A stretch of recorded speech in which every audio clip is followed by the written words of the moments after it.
एक नन्हे से बालक ने किस प्रकार से एक आवेश ही सही, कभी कभी क्रोध भी कितना हितकारी बन सकता है, ये ध्रुव जी से सीखना चाहिए। क्रोध करो तो गुणों के पीछे करो। ध्रुव जी को क्रोध आया, आवेश आया कि उनकी माता द्रुमाता जो सौतेली माता थी, उन्होंने अपमान किया तो निकल गए घर से 5 वर्ष की आयु में। और इतना दृढ़ था संकल्प, इनकी निश्चयात्मक बुद्धि थी कि जब निश्चय व्यक्ति करता है किसी चीज के लिए तो उसे वो असफल नहीं होता, उसमें सफलता प्राप्त करता है। नन्हे से बालक का दृढ़ निश्चय कि नारद जी ने बीच रास्ते में बहुत डगमगाने की कोशिश करी, अरे बेटा बालक हो, राजघराने के बालक हो, क्या करोगे जंगल जा करके, कुछ नहीं मिलेगा, ना अन्न मिलेगा, ना दूध मिलेगा, ना फल मिलेगा, कैसे जीवन काटोगे। तो वो खुद नारद जी को कहते हैं कि जब दांत नहीं थे, तब माता जी के जब पैदा हुए दांत नहीं थे, खाने के लिए सामग्री बहुत थी, लेकिन फिर भी उन्होंने दुग्ध की व्यवस्था की। माँ के गर्भ में हमें जीवित रखा तो वही हमारे भोजन की व्यवस्था करेंगे। ये सच है कि नारायण ने ये वचन दिया है कि मैं सृष्टि में प्रत्येक जीव का पेट पालूंगा, और प्रभु पेट पालते हैं, पर हमें तो पेटी भरने का काम है, और प्रभु ने वो ठेकेदारी किसी की नहीं ली महाराज। इसलिए हमसे लाख गुने अच्छे पशु पक्षी हैं जो केवल और केवल पेट भरने का सोचते हैं। सिर्फ कभी आपने नहीं देखा होगा कि किसी ने, चींटियों ने बहुत इकट्ठा किया, चिड़ियों ने बहुत इकट्ठा किया, नहीं। उन्हें पता है आज जिसने दिया वो कल भी दे देगा। लेकिन मनुष्य की बुद्धि इतनी तेज है कि वो 100 वर्ष की सोचता है कि नहीं अभी नहीं, 100 वर्ष तक। कई लोग तो गोरख धंधे इसलिए करते हैं, हम मर गए तो कम से कम 5 पीढ़ी तो आराम से बैठ के खा लेंगी। अब उनका कोई अता पता नहीं है कि उनकी क्या गति होगी, लेकिन फिर भी इस ओर कोई ध्यान नहीं देता। तो ध्रुव जी की निश्चयात्मक आवेश था, क्रोध से ही सही, लेकिन हरि के लिए जाकर उन्होंने भक्ति की। तो उसी भक्ति से जिस पिता की गोद में ललायित हो रहे थे बैठने के लिए, स्वयं जगत पिता ने उन्हें अपनी गोदी में बिठा लिया। तो वही ध्रुव जी ने जब प्रभु का दर्शन किया 5 वर्ष की आयु में, तो वाणी में, क्योंकि कभी संस्कृत पढ़ा नहीं, कभी गुरुकुलम गए नहीं, शिक्षा प्राप्त नहीं की, क्योंकि बाल अवस्था से ही वन को निकल आए हैं, क्या कहें, स्वयं त्रिलोकी के नाथ समक्ष खड़े हैं, तो दोनों हाथ जोड़ दिए, मौन हो गए, क्योंकि उनके पास शब्द नहीं था। पर हरि तो सब कुछ जानते हैं।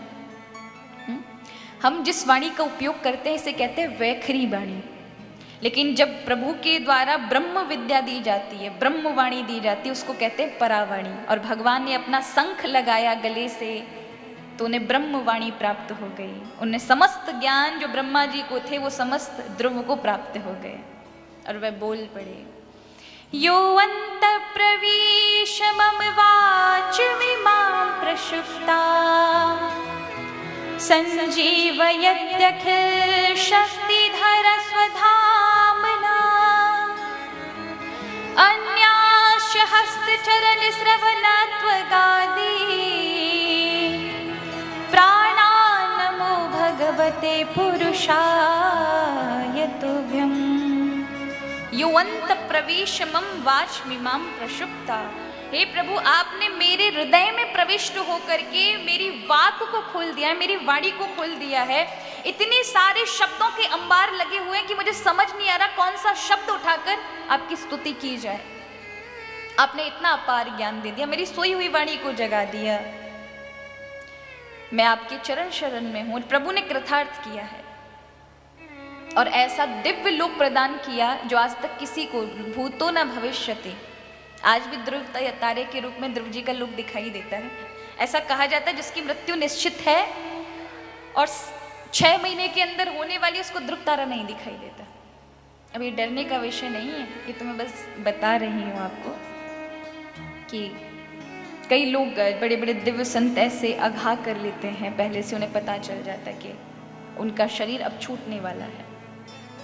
तो ध्रुव माने सत्य, जो हमेशा टिका रहने वाला है, जिसकी समस्त पृथ्वी आदि सूर्य आदि ग्रह प्रदक्षिणा करते हैं, ऐसा दिव्य ध्रुव लोक प्रभु ने ध्रुव जी को प्रदान किया है। और सशरीर मृत्यु को मात दे करके, मृत्यु के सिर पर पैर रख करके भगवत धाम को गए। जिस मृत्यु लोक में आकर के सबको मरना पड़ता है, उस मृत्यु लोक से वही एक सशरीर इस धरा से ध्रुव लोक को गए। इसलिए कहा है कि भैया भक्तों को हमेशा संग करना चाहिए। किसका संग करना चाहिए? संतों का, वैष्णवों का, अच्छे लोगों का।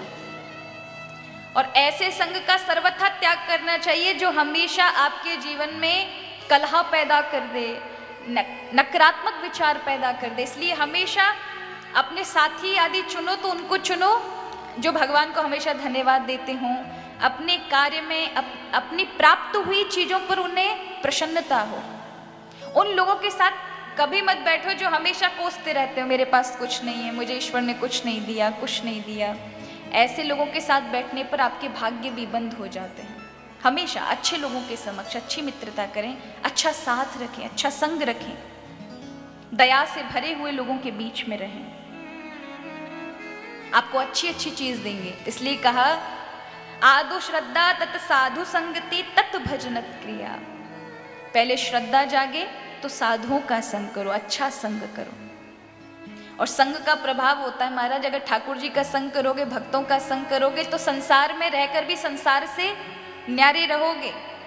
उसी तरह से जैसे जल के कीचड़ के अंदर एक कमल निकलता है, लेकिन कमल कीचड़ का स्पर्श नहीं करता, भले उसका जन्म वही उस कीचड़ के अंदर से ही। उसी प्रकार संसार से अगर आप जन्म भी लें तो अगर आप प्रभु की भक्ति करेंगे, संतों का सानिध्य में, भक्तों के सानिध्य में रहेंगे, तो वो संसार का विकार आपको नहीं सताएगा। नारियल देखा है?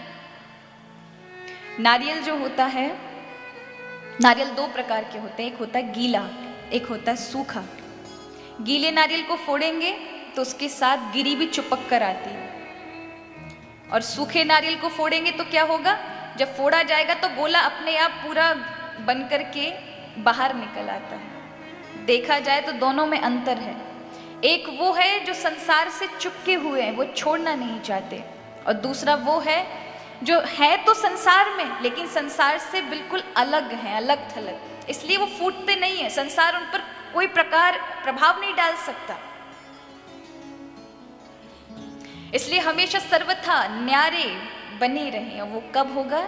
जब प्रभु की भक्ति होगी, मन माधव में लगा होगा, तो फिर संसार में मन से काम तो करोगे पर मन से संग नहीं होगा, संग केवल प्रभु से होगा। इसलिए ध्रुव जी की कथा हमें बताती है कि भक्ति के लिए कभी भी आयु की आवश्यकता नहीं पड़ती।